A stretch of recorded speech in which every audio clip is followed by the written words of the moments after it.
వ్యవసాయ రంగాన్ని వాతావరణ మార్పుల ప్రభావం నుంచి కాపాడేందుకు ఆంధ్రప్రదేశ్ ప్రభుత్వం ముందస్తు చర్యలు చేపడుతుంది. సాగునీటి సమస్యలు, ఎల్నినో ప్రభావంతో ఏర్పడే సవాళ్లపై రైతులకు అవగాహన కల్పించే కార్యక్రమాలను విస్తృతంగా నిర్వహిస్తోంది.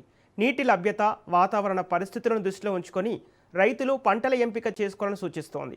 రైతులకు మేలు కలిగేలా 15 రకాల నాణ్యమైన విత్తనాలను అందుబాటులోకి తీసుకొచ్చిన ప్రభుత్వం భవిష్యత్తులో నీటి కొరతను ఎదుర్కొనేందుకు ముందస్తు ప్రణాళికలు రూపొందిస్తుంది. ముఖ్యంగా బోర్లపై ఆధారపడే ప్రాంతాల్లో అధిక నీటి అవసరం ఉండే పంటలను సాగు చేయవద్దని రైతులకు సూచనలు జారీ చేసింది.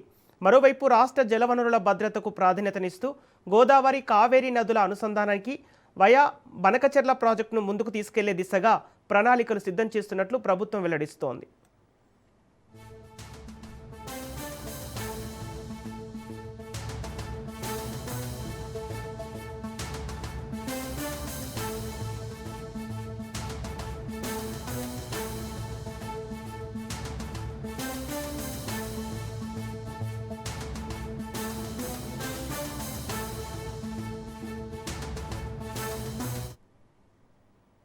ఇదే అంశానికి సంబంధించి పూర్తి డీటెయిల్స్ మా ప్రతినిధి సంతోష్ అందిస్తారు. సంతోష్, వర్షాభావ ప్రభావం నుంచి రైతులను కాపాడేందుకు ఆంధ్రప్రదేశ్ ప్రభుత్వం జాగ్రత్తలు తీసుకుంటూ తెలుస్తుంది. అంటే ఎలాంటి జాగ్రత్తలు తీసుకుంది, రైతులకు ఎలాంటి సూచనలు జారీ చేస్తోంది?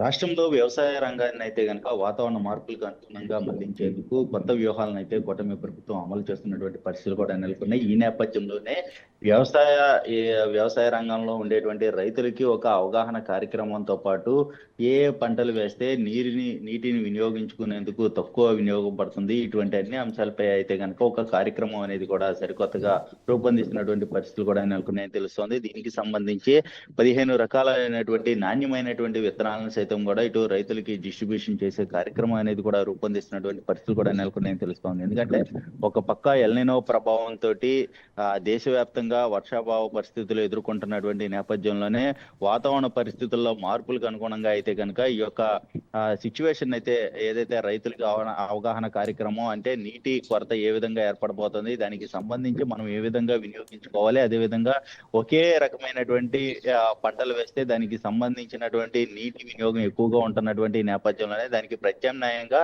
వివిధ రకాలైనటువంటి పంటలు వేసే దిశగా అయితే కనుక కూటమి ప్రభుత్వం పలు సూచనలు అయితే చేస్తున్నటువంటి పరిస్థితులు అయితే నెలకొన్నాయి. ఇక ప్రధానంగా ఏదైతే ఇప్పటికే రైతులకి సంబంధించి రైతులతో అయితే కనుక సమావేశం అవడం, దానికి సంబంధించినటువంటి విత్తనాలు, అదేవిధంగా మార్కెటింగ్ ఏ విధంగా ఉండబోతుంది, అదేవిధంగా దిగుబడి ఏ విధంగా ఉండబోతుంది అన్న దానిపై అయితే కనుక పలు సూచనలు చేయడంతో పాటు ఇక బోర్ల కింద సైతం కూడా ఎక్కువగా నీటి వినియోగించేటువంటి పంటలను సైతం కూడా వేయకుండా, సాగు చేయకుండా ప్రత్యామ్నాయంగా వేరే పంటలను అయితే వినియోగించాలి. అదేవిధంగా ఏ ప్రాంతాల్లో ఏ పంటలు దానికి సంబంధించి ఎక్కువ దిగుబడి వస్తుంది అన్న దానిపై అయితే కనుక రైతులతో అయితే అధికారులు సమావేశం అవడం, దానికి సంబంధించి పలు కీలకమైనటువంటి సూచనలు చేయడం కూడా జరుగుతూ ఉంది. ఎందుకంటే గతంలో ఎప్పుడు వర్షాలు పడతాయి అన్న దానిపై అయితే కనుక రైతులకి ఒక అవగాహన అనేది ఉండేది. అయితే ప్రస్తుతం ఎల్నినో ప్రభావంతో ఎప్పుడు ఒకేసారి వర్షాలు పడడం, అదేవిధంగా అధిక వర్షాలు పడడం, చాలా రోజుల తర్వాత వర్షాలు లేకపోవడం, ఇటువంటి అన్ని కూడా వాతావరణంలో మార్పులు రావడంతో ఇటు రైతాంగ వ్యవస్థపై అయితే కనుక అనేక మార్పులు అయితే దిశగా తీసుకొస్తున్నటువంటి నేపథ్యం అయితే కూడా కనబడతా ఉంది. ఈ నేపథ్యంలోనే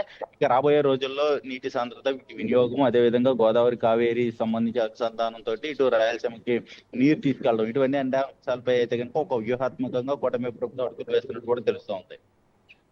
ఓకే సంతోష్, ఇప్పుడు రైతులకు మేలు కలిగేలా 15 రకాల నాణ్యమైన విత్తనాలను అందుబాటులోకి తీసుకొచ్చినట్టు తెలుస్తుంది. అయితే ఏ విత్తనాలను వేసుకోవాలని ప్రభుత్వం సూచిస్తోంది?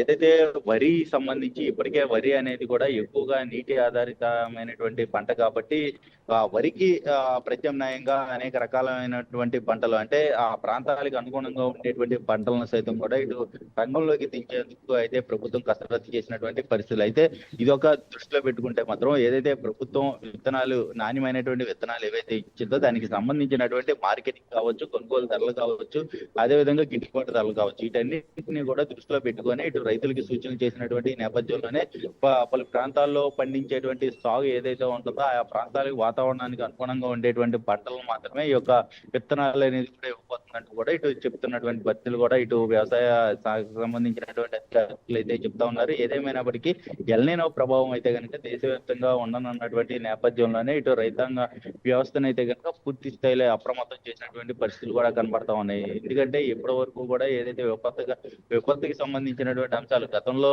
ఈ యొక్క వర్షాభావ పరిస్థితులు నెలకొన్నటువంటి నేపథ్యం, ఎక్కువ ఓకే. వర్షపాతం పడితే రైతులు ఏ విధంగా ఇబ్బంది పడ్డారు, ఇటువంటి అన్ని అంశాలు దృష్టిలో పెట్టుకొని దానికి అనుగుణంగా అయితే విత్తనాలు ఇచ్చినట్టు కూడా తెలుస్తా ఉంది. ఓకే, ఇప్పుడు సంతోష్, సాగునీటి సమస్యలు ఎల్నినో ప్రభావంతో ఏర్పడే సవాళ్లపై రైతులకు ఏ విధంగా అవగాహన కల్పిస్తోంది? ఎస్, ఇప్పటి వరకు కూడా చూసుకున్నట్లయితే కనుక ఎల్నినో ప్రభావం ఉండడంతో రాష్ట్రంలో వివిధ రకమైనటువంటి వాతావరణ మార్పులు అయితే కనుక చోటు చేసుకున్నాయని కూడా తెలుస్తోంది. ఎందుకంటే ఒకేసారి వర్షం పడడం, అదే విధంగా చాలా రోజుల తర్వాత ఈ వర్షాలు లేకపోవడంతో దీనిపై కూడా పంటల దిగుబడి అనేది కూడా ఎక్కువ ప్రభావం చూపుతున్నటువంటి నేపథ్యంలోనే దీనికి సంబంధించి రైతులతో అయితే ప్రత్యేకంగా సమావేశం అవడంతో పాటు జలాశయాల్లో ఏదైతే నీటిపారుదల శాఖ అధికారులతో కూడా సమావేశం అవడం కూడా జరుగుతోంది. ఎందుకంటే జలాశయాల్లో ఉండేటువంటి నీటి నిల్వలు కావచ్చు, అదే విధంగా ఈ యొక్క జలాశయాల నుంచి నీటిని తీసుకెళ్లే విధంగా కూడా రిజర్వాయర్లకు సంబంధించినటువంటి అంశాలపై కూడా పూర్తిగా అయితే ఈ యొక్క అధికారులతోటి సమన్వయం చేస్తూ, అదే విధంగా వ్యవసాయ రైతులు సైతం కూడా అధికారులతోటి అనుసంధానం చేస్తూ అనేక విధాలైనటువంటి సమాలోచన చేయడంతో పాటు సమన్వయం చేసుకుంటూ ముందుకెళ్లే దిశగా అయితే కనుక దిశానిర్దేశం అనేది కూడా ఇటు ప్రభుత్వం నుంచి వస్తున్నటువంటి పరిస్థితులు కూడా కనబడతా ఉన్నాయి. Okay, thank you Santosh.